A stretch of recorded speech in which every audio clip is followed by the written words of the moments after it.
Hey YouTube, welcome to finally a little bit of a trial by fire of my new-ish 50 B3OG. So, I'm not sure if I updated you guys on this, but I actually got this like pretty much completely revamped to a point. I had a new slide receiver put on, one that I had sitting around. I got this angle fixed, so now there's more distance between the slide receiver and this. And the bell isn't so close to the slide. I had the tubes expanded on the G flat slide. Now it's actually really hard to move, but before it would just move so easily that it would just fall in and be super sharp. Nothing happened with the F side because it actually stays in place. It's just annoying that literally right there is in tune. There's all the way in. That's in tune. That's such a weird design to have it so short from the factory. I had him swedge the bearing on the F valve. Swedging the bearing is, you see this little, I don't know, it's hard to see in this, but basically in the casing of the rotor there's like the little spot that kind of sticks out, and that's what the spindle of the valve sticks through. And that is kind of a part that gets worn out after a while, and that's what leaks. And so if that gets too large after a while, air starts seeping out of it, etc. And if you swedge the bearing, you basically just put a thing on it and it just crunches it down to more of the size of the valve rather than way bigger. Now it's a lot closer. And wow, made a gigantic difference in both the valve action, which feels like a modern valve now, except for this weird linkage, and it plays way better. Before, the F valve didn't play great, and it was not a very positive action. It didn't feel good to use the valve. Just like literally moving this was like, ugh, I don't like that. And now it feels good. I swear he did something to the G flat valve too, because before it was just really slow. Even like cleaned and oiled and everything was great. It just wouldn't return very fast, and so I couldn't play fast stuff that used the valve. So a bunch of stuff got redone. I didn't do anything to the slide. No, I didn't do anything to the slide. And I've been using this with my Shire's dual bore slide because the modern slides play so much better for me than the original Bach stuff that I don't even really consider it.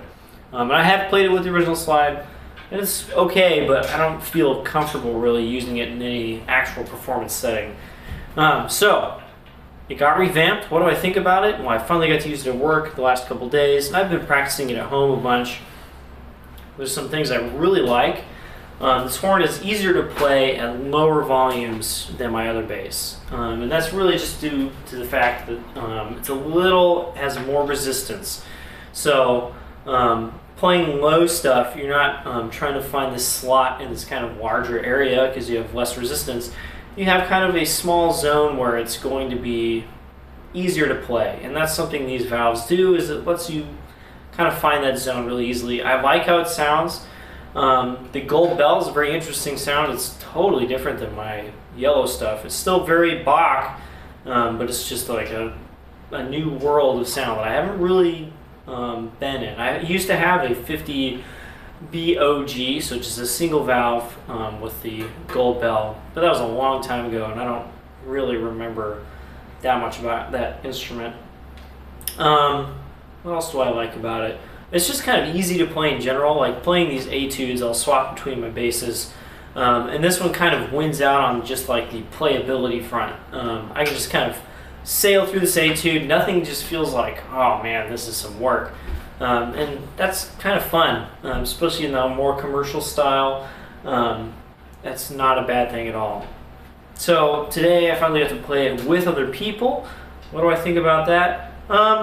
It's okay. The valves are the big limitation of this instrument.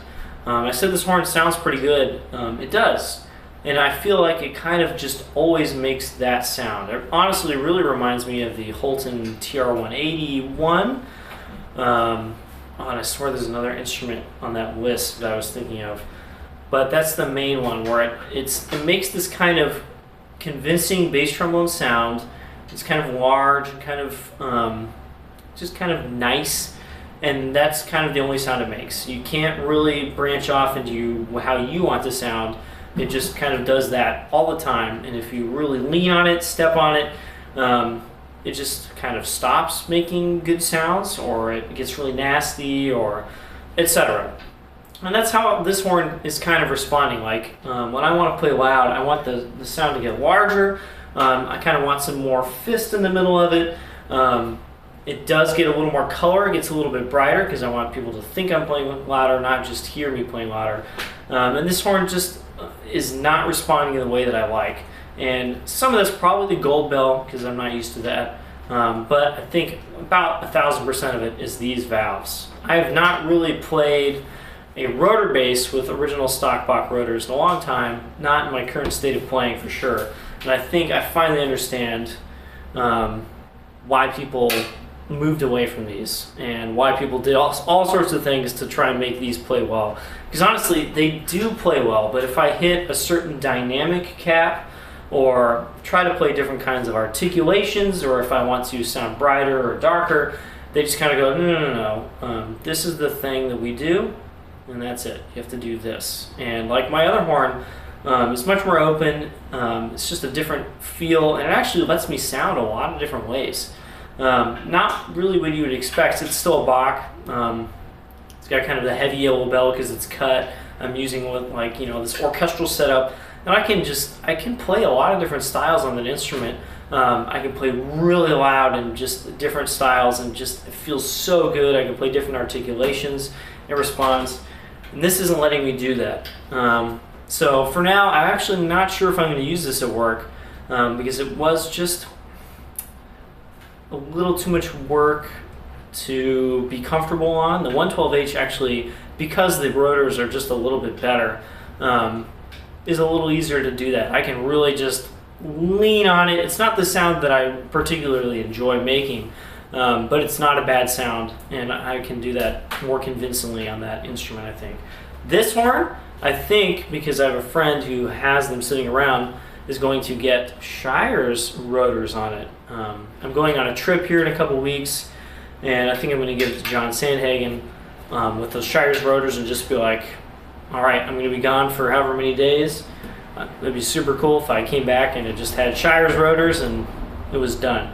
Because I think with some new valves, this could be a really special instrument. I want a backup that I can use kind of for anything, because the whole reason to have a backup is if my other horn is out of commission, I can use this and not feel terrible using it. Right now, I don't feel terrible using it, but there's some things where I just wouldn't take this, and I want to be able to take it to anything and have two just like really good bass trombones, and this one especially just to use at work. And I think the Shire's rotors are not going to like ruin how this thing plays, the good aspects of it, and they'll probably only make the good aspects of it better. So that's what I think so far. It's a good horn, but since I have to play loud at work, this is kind of not the right move. So I think it'll go back in the case for a little bit. I'll probably keep practicing it, and I'm really excited to have Shire's rotors put on. I'll see you guys next time. Bye.